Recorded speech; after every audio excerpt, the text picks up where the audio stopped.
காட்சியளித்தது. நேர்மைக்கு கிடைத்த பரிசு. தென்னாங்கூரை அப்படிங்கிற நாட்டில் காணன் அப்படிங்கிற மன்னன் ஆட்சி செஞ்சுட்டு வரான். அவனுக்கு எல்லா மக்களும் சந்தோஷமா இருக்கணும் அப்படிங்கிறது தான் ஆசை.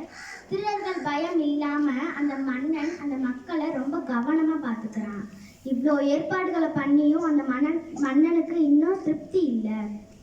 ஒரு நாள் மார்வனை போட்டு இரவுல நகர்வலம் போகும்போது அப்பதான் தெரியுது இன்னும் மக்கள் எவ்வளோ குறைகள் இருக்குன்னு. அதெல்லாம் தீர்த்து வைக்கணும்னு நினைச்சு இன்னொரு நாள் நகர்வலம் போறான். அப்ப 3 பிச்சைக்காரங்க பிச்சை கேட்டுட்டு இருக்காங்க.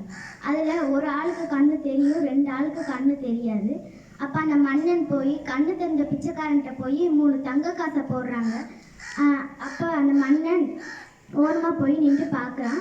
அப்போ அந்த கண்ணு தெரிஞ்ச பிச்சைக்காரன் கண்ணு தெரியாத பிச்சைக்காரங்களை ஏமாத்தலை, நேர்மையாக நடந்துக்கிட்டான். அந்த 3 தங்க காசுல 2 எடுத்து ஆளுக்கு 1 பிரித்து வைக்கிறத அந்த மன்னன் பார்த்து ரொம்ப சந்தோஷப்படுறாரு.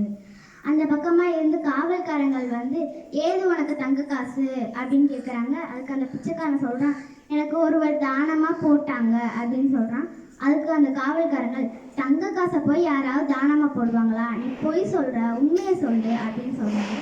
அதுக்கு அந்த பிச்சைக்காரன் சொல்கிறான், இல்லை நான் உண்மையை தான் சொல்கிறேன், எனக்கு ஒருவர் தானமாக போட்டாங்க அப்படின்னு சொல்கிறான்.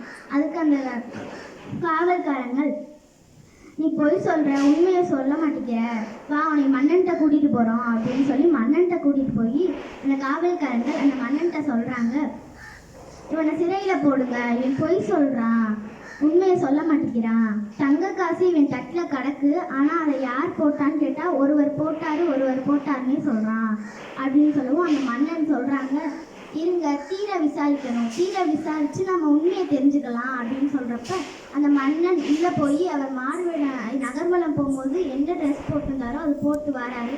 அப்போ இந்த பிச்சைக்காரன் சொல்கிறான், இதோ இவர் தான் எனக்கு தங்க காசை தானமாக போட்டாரு அப்படின்னு சொல்கிறான். அதுக்கு அந்த மன்னன் சொல்கிறாங்க, ஆமாம் நான் தான் உனக்கு தங்க காசை தானமாக போட்டேன், நீ கண்ணு தெரியாத பிச்சைக்காரங்களை நீ ஏமாத்தலை, உன் நேர்மை எனக்கு பிடிச்சிருக்கு அப்படின்னு சொல்லி அந்த மன்னன் இந்த பிச்சைக்காரனுக்கு அரண்மனையிலேயே பெரிய பதவி கொடுக்குறாங்க. இந்த கதையிலேருந்து நம்ம என்ன தெரிஞ்சுக்கிறோம்னா, எந்த இடத்துலையும் எந்த சூழ்நிலையிலையும் யாரையும் ஏமாற்றக்கூடாது, பொய் சொல்லக்கூடாது, உண்மையை மட்டும்தான் பேசணும். நன்றி.